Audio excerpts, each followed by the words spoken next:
Selamat siang. Mulai nih, ada yang belum lagi Pak. Lagi ngomong di belakang siapa? Oke, siap. Ini gimana nih Pak? Tanggapan dari Komisi 3? Ya, alhamdulillah tadi kami menghadiri ya, RDP yang diundang oleh Komisi 3 DPR RI, dan di situ kami didengar keterangannya baik dari pihak kuasa hukum maupun adik kita yang menjadi korban di sekolah. Jelas tadi disampaikan oleh pimpinan bahwa pihak kepolisian juga harus tegak lurus ya, tanpa tebang pilih. Kalau memang ada yang melakukan atau diduga melakukan itu, dan jika memang tidak ikut turut serta juga jangan sampai dilibatkan. Ya, jadi tadi juga adik diberi kesempatan berbicara, ya, mengeluarkan apa yang dia alami selama di sekolah tersebut. Namun yang kami sangat sayangkan, pihak sekolah itu seperti ingin melepas tangan, ya, memperlihatkan CCTV yang dimana CCTV itu kan tidak ada rasa di situ. Nah, tapi kalau memang mau CCTV dijadikan alat bukti petunjuk, kami pun juga bisa menjawab apa sih yang terjadi dalam gerakan-gerakan dan yang terekam dalam CCTV itu. Tadi adik Elvian juga Rafiq ini menceritakan bahwa dia itu betul-betul memang digiring, ya, terlihat juga jelas kalau itu yang dijadikan alat bukti. Terlihat jelas juga Rafiq ini posisinya di tengah, ya, seperti ini, lalu diapit sama kedua orang temannya siswa, dan di belakang juga ada 3 orang. Artinya kalau bicara sukarela, pastilah dia juga tidak dengan keadaan rela untuk digiring masuk ke kamar mandi. Dan di CCTV yang diduga diambil oleh siswa, bukan CCTV, ada rekaman video yang diduga diambil oleh salah satu siswa, itu menandakan bahwa apa yang disampaikan pihak sekolah, ya, maupun pihak kuasa hukum terlapor yang menyatakan di situ ini perkelahian yang sudah disetujui bersama-sama antara korban dan si pelaku, itu jelas, ya. Saya sendiri juga bisa melihat bahwa apa sih kalau orang komitmen sama-sama berkelahi, mau berantem, kayak misalnya Fian, kamu berantem sama saya, atau Elvin, oke, kita berantem, maka akan tergambar, ya, di video tersebut keduanya akan siap untuk kuda-kuda posisi fight. Tapi apa yang tergambar justru terlihat jelas si pelaku inilah yang ancang-ancang, sementara anak ini kedua tangannya di bawah. Justru itu yang harus diperhatikan. Ada dalam tekanan apa anak ini sehingga dia tidak bersiap untuk melakukan fight. Ya, kalau yang dikatakan perkelahian tanding, dan bahkan kami mendengar, ya, ini luar biasa, dibilang katanya dia yang menantang perkelahian itu. Harusnya dia yang siap dong. Kan dia laki-laki juga, dia bisa bela diri, dia yang siap.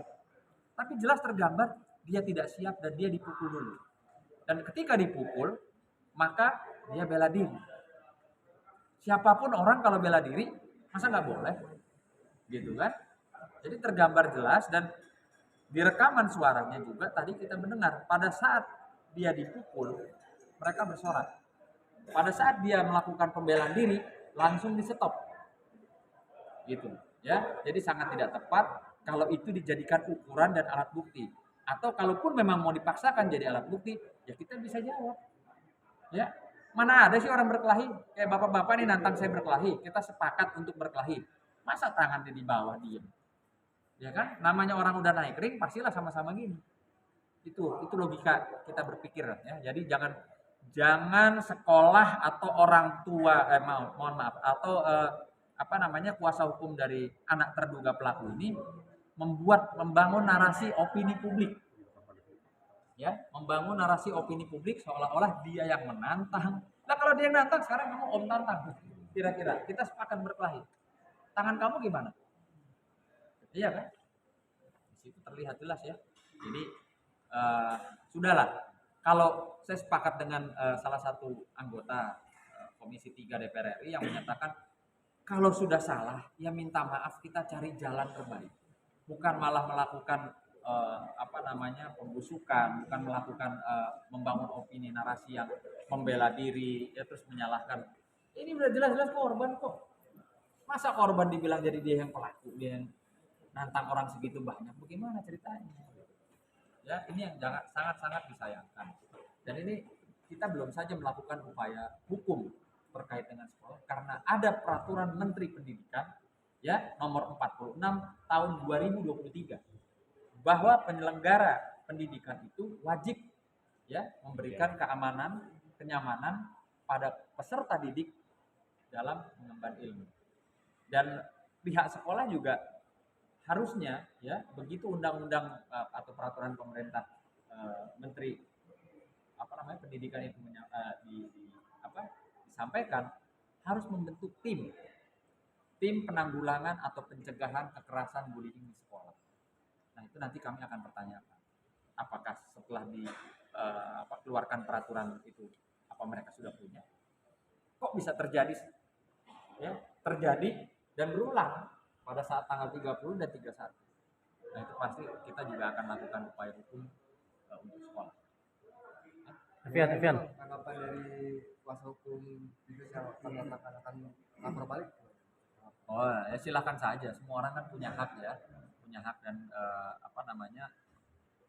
hak hukum yang sama di Republik ini. Tidak ada hanya korban yang boleh lapor, pelaku nggak boleh lapor, terduga nggak boleh. Silakan.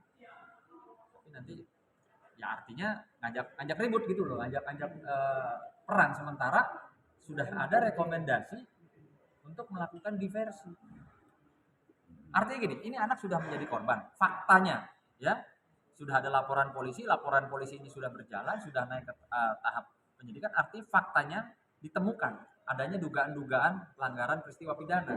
Nah, kalau pihak sana ingin melakukan upaya hukum, ya artinya kan bukan mau mengajak ini selesai baik, tapi mengajak perang, adu argumentasi, adu fakta hukum. Ya kami dengan sangat senang hati selaku kuasa hukum korban, kami akan siap dan nggak